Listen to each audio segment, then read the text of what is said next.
오늘의 말씀은 에베소서 5장 8절부터 14절까지 말씀입니다. 너희가 전에는 어둠이더니 이제는 주 안에서 빛이라. 빛의 자녀들처럼 행하라. 빛의 열매는 모든 착함과 의로움과 진실함에 있느니라. 주를 기쁘시게 할 것이 무엇인가 시험하여 보라. 너희는 열매 없는 어둠의 일에 참여하지 말고 도리어 책망하라. 그들이 은밀히 행하는 것들은 말하기도 부끄러운 것들이라. 그러나 책망을 받는 모든 것은 빛으로 말미암아 드러나나니 드러나는 것마다 빛이니라. 그러므로 이르시기를 잠자는 자여 깨어서 죽은 자들 가운데서 일어나라. 그리스도께서 너에게 빛주이시리라 하셨느니라. 네, 오늘 본문에는 아주 명확한 대조, 대비가 일어나죠. 먼저 8절 말씀을 보시면 아주 유명한 말씀인데 제가 한번 읽어보겠습니다. 너희가 전에는 어둠이더니 이제는 주 안에서 빛이라. 빛의 자녀들처럼 행하라. 이렇게 되어 있죠. 여기에는 아주 선명한 두 가지의 대비, 대조가 일어납니다. 첫 번째는 전에는 그리고 이제는 이라는 대조가 나는 두 표현이죠. 그 다음에는 빛과 어둠, 즉 전에 우리의 상태와 지금 이제의 우리의 상태가 다른데 그것이 전에는 어둠이었으나 이제는 빛이다. 그러므로 너희를 부르신 빛의 자녀답게 살아라. 이렇게 말씀하고 있는 것이죠. 자, 빛과 어둠, 이 차이를 일으키는 원인은 무엇인가? 바울은 이렇게 말합니다. 주 안에서. 자, 너희가 전에는 어둠이더니 이제는 주 안에서 빛이라. 우리가 주 안에 있기 때문에 이제는 더 이상 어둠이 아니라 빛이다. 이렇게 설명하고 있는 것이죠. 곧 우리의 삶을, 우리의 신분을 완전히 바꿔놓은 그 비결, 그 원인이 바로 주 안에 있기 때문이다 하는 것입니다.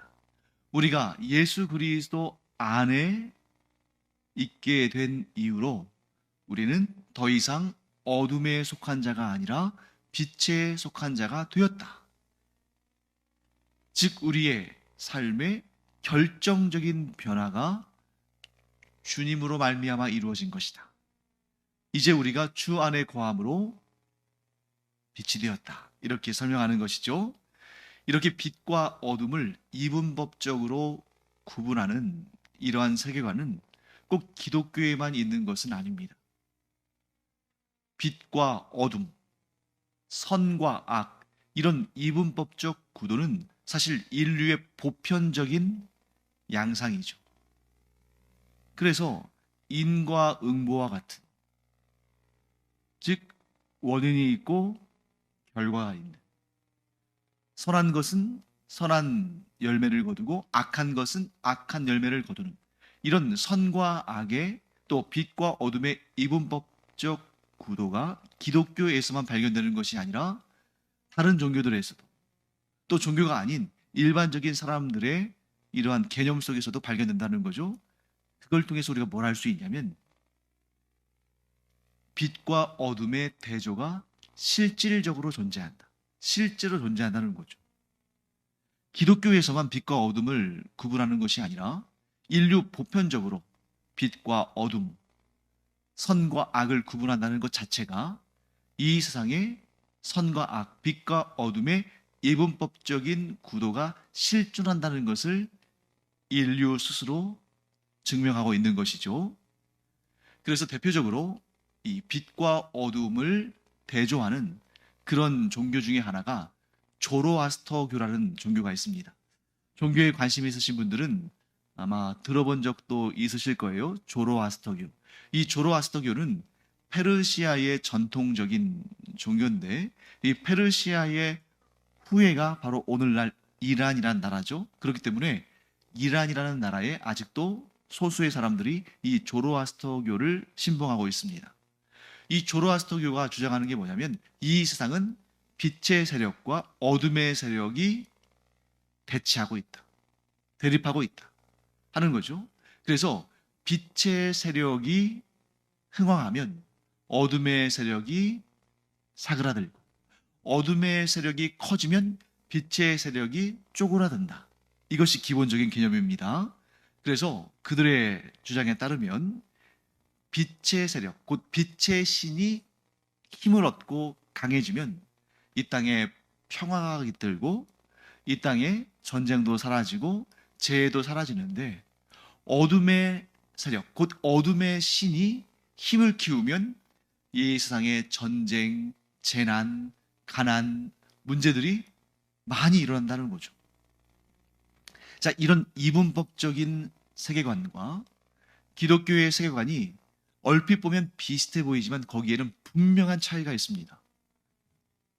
이런 이방 종교들 혹은 일반 인류, 보편적인 생각 속에서도 빛과 어둠, 선과 악의 이분법적인 구도가 있습니다만 그것이 기독교에서 말하는 빛과 어둠의 구분과는 차이가 있다는 거예요. 어떤 차이냐면 바로 이것입니다.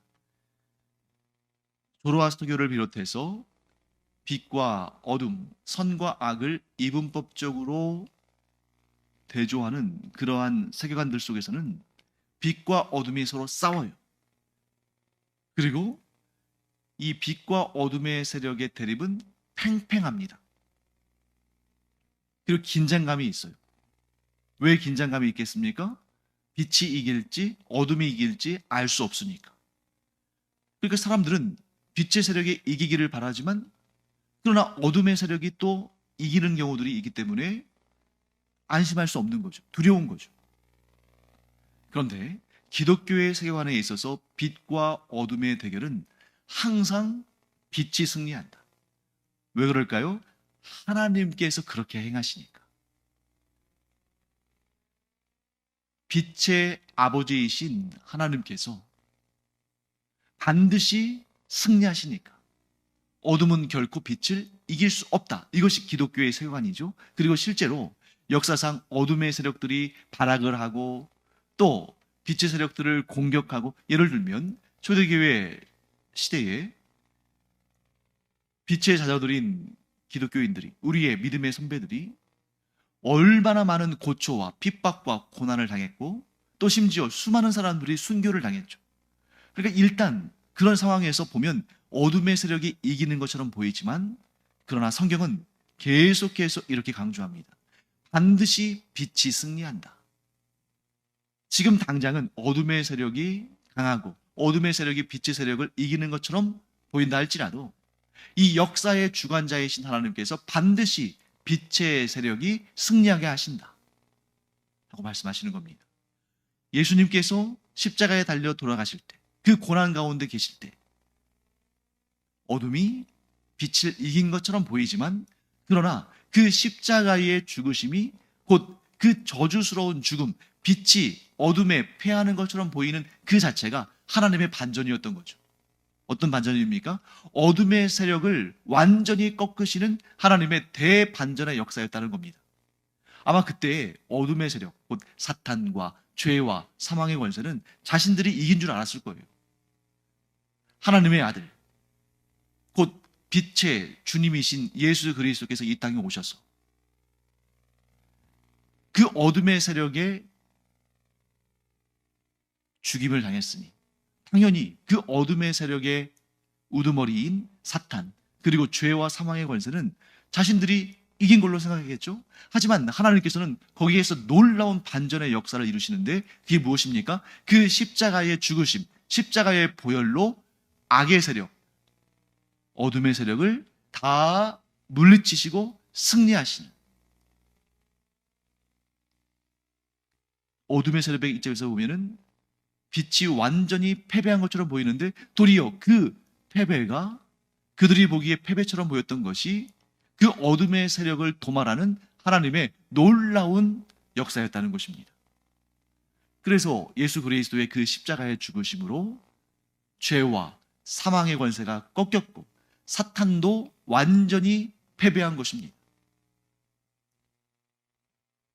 단 완전한 멸망의 심판, 예수 그리스도의 재림의 때에 그 죄와 사망의 권세, 사탄의 세력이 완전히 멸망의 심판에 던져지기까지 아직 그들이 남아는 있어요. 왜 그럴까요? 만일 여러분 예수 그리스도의 그 십자가의 죽으심으로 하나님께서 어둠의 세력을 도말하실 때, 그때에 사탄과 죄와 사망의 권세를 완전히 다 영원한 심판에 던지셨다면, 놀랍게도 지금 이 시간 매일 예배를 드리고 있는 저와 여러분과 저 아무도 구원받지 못합니다. 하나님께서 모든 어둠의 세력을, 모든 죄와 사망의 권세를, 모든 사탄의 세력들을 일시에 다 영원한 심판에 던지셔서 멸망케 하셨다면, 그들과 함께 죄 사함을 얻지 못한 모든 사람은 영원한 멸망에 던져지는 것이죠. 그래서 하나님께서 우리를 기억하시고 우리를 불쌍히 여기셔서 우리 죄인들이, 죄악 가운데 있는 인간들이, 어둠 가운데 있는 인간들이, 사람들이 예수 그리스도를 믿고 구원에 이를 시간적인 기회를 얻도록 그런 길을 열어주시기 위해서 지금 주님의 재림 전까지 잠깐 과도기의 시간을 두신 거예요. 어떤 시각에서 보면 이 시대, 지금 주님의 재림이 일어나기 전인 이 시대가 죄와 사망의 권세가 아직 있고 사탄의 세력이 아직 활개치는 이런 상황이 뭔가 어중간하고, 아니 주님께서 승리하셨는데, 십자가의 죽으심으로 승리하셨는데 왜 죄와 사망의 권세가 아직 이 땅에 있고 왜 사탄의 권세가 아직 이 땅에서 사람들을 미혹하는가? 그런데 그렇기 때문에, 그런 과도기 상태이기 때문에 그 어둠에 속한 사람들이 복음을 듣고 자복하고 회개하고 하나님께로 나와서 어둠이 아닌 빛의 세력 가운데 구원을 얻을 수 있는 기회가 주어진 것입니다. 그러니까 한편으로 보면 사탄과 마귀들과 죄와 사망의 권세가 이 땅에 남아있는 것이, 한편으로는 하나님의 심판이, 그리스도의 사역이 완전하지 않은가 하고 의심할 수 있지만, 도리어 그런 과도기적 단계를 하나님께서 두셨기 때문에 이미 그 세력은 꺾으셨지만 아직 이 땅에 남아있는 그 과도기적인 단계가 있기 때문에 그 사이에 어둠에 속했던 자들이 복음을 영접하고 구원을 받는 빛의 자녀가 되는 그러한 은혜의 시간이 주어진 것입니다. 그 은혜의 시간 동안에 여러분과 저와 여러분이 예수 그리스도를 구주로 영접하고 구원받은 하나님의 자녀들, 곧 빛의 자녀들이 된 거죠. 지금은 과도기의 시대입니다. 이 과도기의 시기가 언제 끝납니까? 예수 그리스도께서 완전한 심판의 완성을 이루실 날, 곧 재림하시는 날, 최후 심판의 날에 이 모든 것들이 종결되겠죠. 그러면 그때는 죄와 사망의 세력과 사탄의 세력이 다 영원한 멸망의 심판에 던져질 것이고, 또한 그 순간 더 이상 예수 믿고 구원받는 구원의 길도 존재하지 않는 거죠. 끝이 나는 것이고 그 구원의 문이 닫히는 것이죠. 그렇기 때문에 우리는 지금 이 시간, 이 시대에 사탄과 그의 세력들과 죄와 사망의 권세, 곧 이 어둠의 세력이 아직 이 땅에 남아있는 것이 오히려 우리에게는 은혜의 시간이고 감사할 시간이라는 것을 분명히 알아야 됩니다. 그러나 우리가 주의할 것은, 그렇다 해도 우리가 그 남아있는 어둠의 세력에 속해 있으면 안 된다. 우리는 빛의 자녀들로서 그 빛 가운데 거하며 우리의 정체성을 확실하게 해야 된다. 왜? 과도기니까. 이 과도기의 시대에는 모든 것이 완전하게 정해진 것은 아닙니다.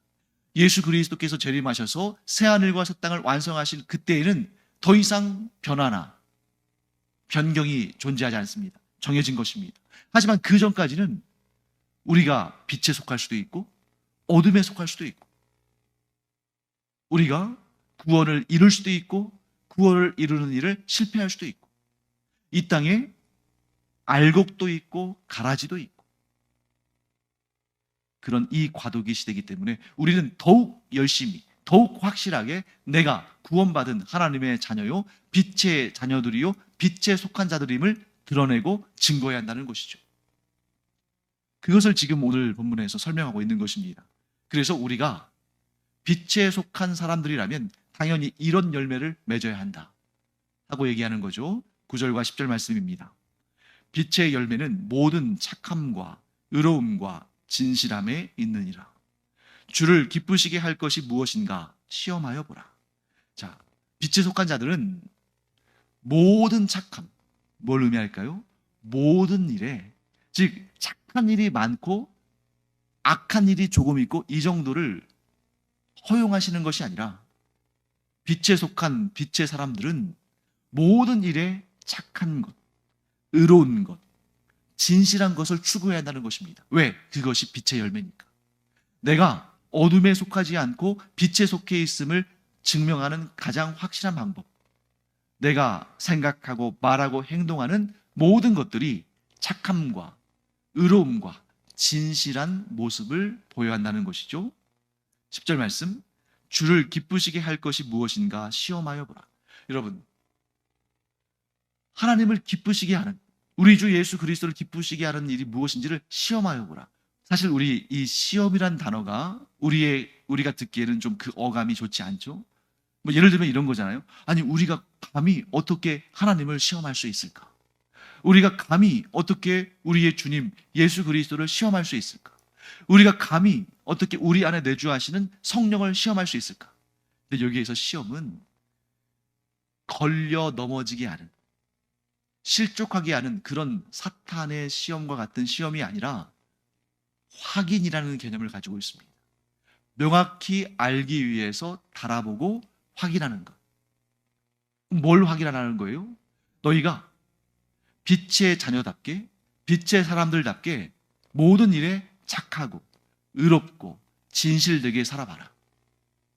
그것이 과연 주님을 기쁘시게 하는 일인지 기쁘시게 하는 일이 아닌지를 확인해봐라. 시험해봐라. 그러면 너희가 분명히 알 것이다. 너희가 착하게 살고 의롭게 살고 진실되게 살면, 왜? 빛의 사람들이기 때문에 빛의 열매를 맺으며 살면 하나님께서 그것을 기뻐하시고 그 기뻐하시는 뜻을 너희에게 보여주실 텐데 온갖 귀하고 복되고 거룩하고 영원한 상과 복들로 너희를 채우실 것이다. 즉 여기서 시험하다라는 말은 바울의 확신에 찬 믿음의 말인 거예요. 분명히 너희가 빛의 사람들로서 빛의 열매를 거두는 삶을 살면 주님께서 기뻐하시고 그 기쁘심의 근거로 너희에게 온갖 좋은 것, 거룩하고 경건하고 복된 것들을 차고 넘치게 부어주실 것이다. 너희들의 삶을 통해 그것을 확인해봐라 하고 바울이 아주 확신에 차서 이렇게 말하고 있는 것이죠.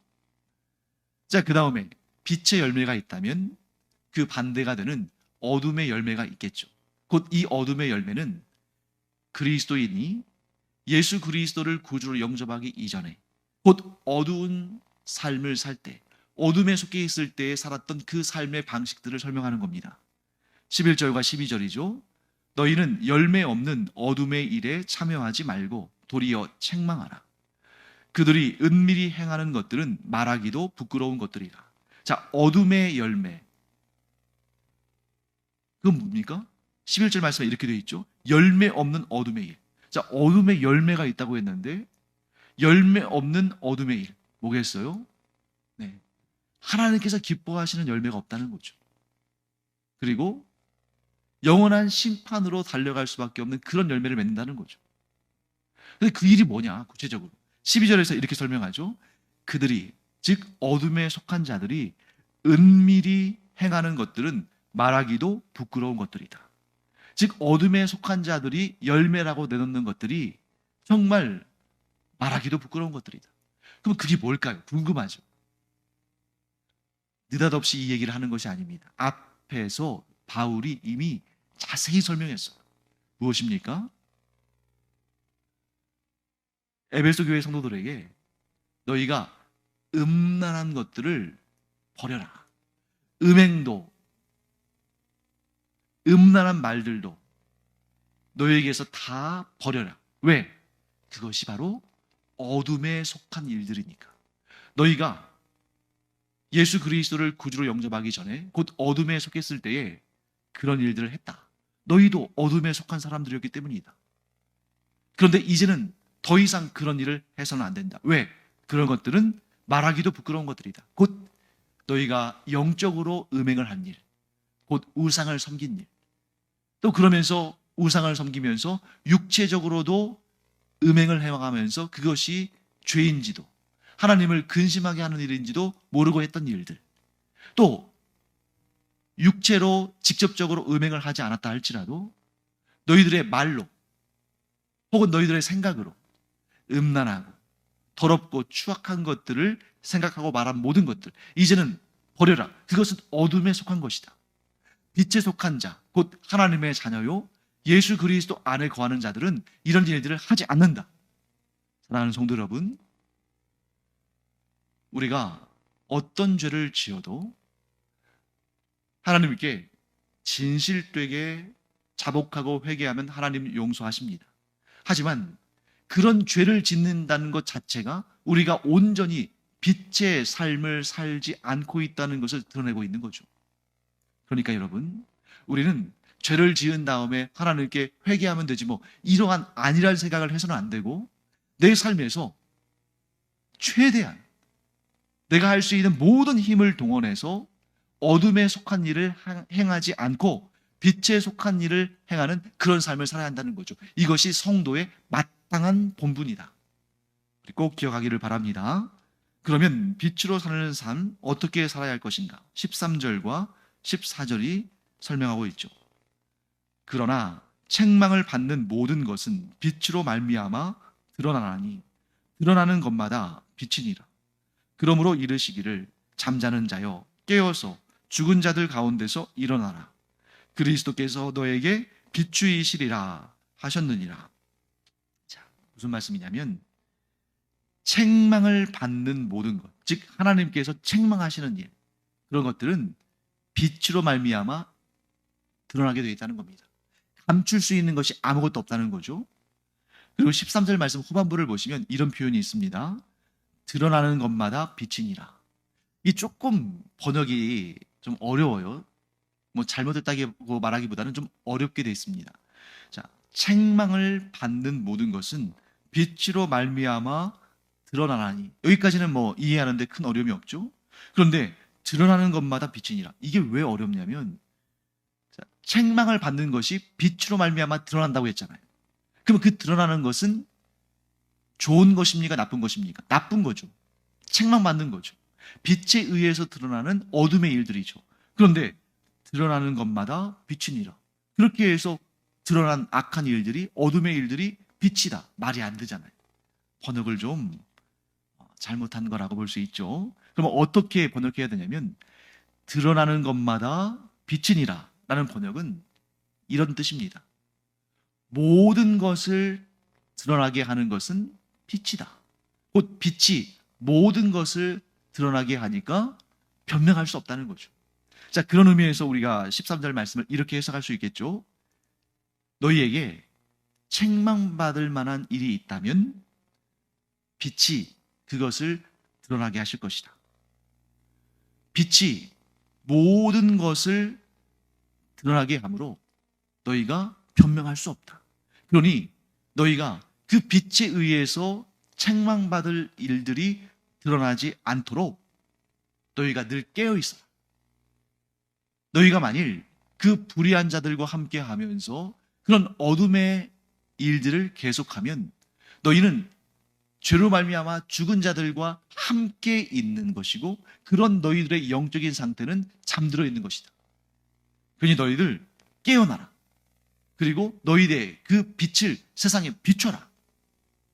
너희는 더 이상 그러한 어둠에 속한 자들과 함께하며 여전히 그런 악한 행실들을 행하며 그런 악한 습관들 가운데에 사로잡혀 있어야 할 자들이 아니다.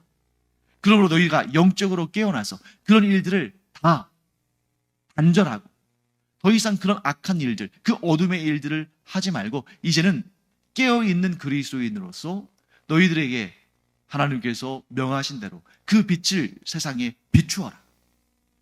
그래서 너희의 빛을 보고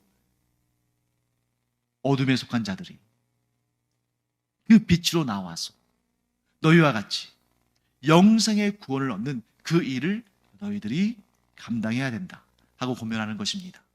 사랑하는 성도 여러분, 우리도 이 에베소 교회의 성도들 이 권면 받아야 됩니다. 우리가 분명히 예수 그리스도를 구주로 영접하고 우리는 구원받은 하나님의 자녀들, 곧 빛의 사람들입니다. 그런데 우리가 아직 완전하게 완성된 존재가 아니다 보니까 나도 모르는 사이에 과거의 어둠에 속했던 때 그때의 불의한 일들, 잘못된 습관들, 악한 일들을 습관적으로 행할 수 있는 거죠. 그때 하나님은 우리에게 말씀하십니다. 깨어나라. 그렇게 잠든 상태로 그렇게 악한 유혹에 끌려가지 말고 깨어서 그것을 대적하고 도리어 너희에게 맡긴 그 귀중한 사명, 곧 복음의 빛을 비추며 세상을 변화시키는, 세상에 속한 자들을 구원하는 그 하나님의 구원 역사에 동참하는 자들 되라. 우리 모두가 이 권면의 말씀, 나에게 주시는 말씀으로 깨닫고 우리 자신이 더 이상 그 어둠에 속했던 때의 일을 반복하지 않는, 그리고 하나님께서 기뻐하시는 그 빛에 속한 일들로 아름답고 복된 빛의 열매를 맺는 그런 우리 모두가 되기를 간절히 축원합니다. 기도하겠습니다. 하나님, 저희가 전에는 어둠이었으나 이제는 주 안에서 빛이 되었사오니 더 이상 잠들어 있지 아니하고 악한 일들을 습관적으로 반복하지 않고 하나님께서 기뻐하시는 빛의 열매를 맺는 하나님의 사람들, 또한 이 어둠의 세상을 향해서 복음의 빛을 비추는 구원의 일꾼들이 되게 하여 주시옵소서. 감사드리며 예수님의 이름으로 축복하며 기도합니다. 아멘. 우리가 살아가면서 원치 않지만 때로는 사탄의 유혹에, 때로는 어둠의 세력에 미혹을 받아서 잘못된 습관, 죄악된 습관을 행할 때가 있죠. 그런 것들 내 힘으로 극복하기 힘들다면 성령의 강력한 도우심을 구하면서 우리가 그 악한 습관들을 버리고 하나님께서 기뻐하시는 일들로 우리의 인생을 채워나가기를, 빛의 자녀들이 되기를 간절히 축원합니다. 기도하겠습니다.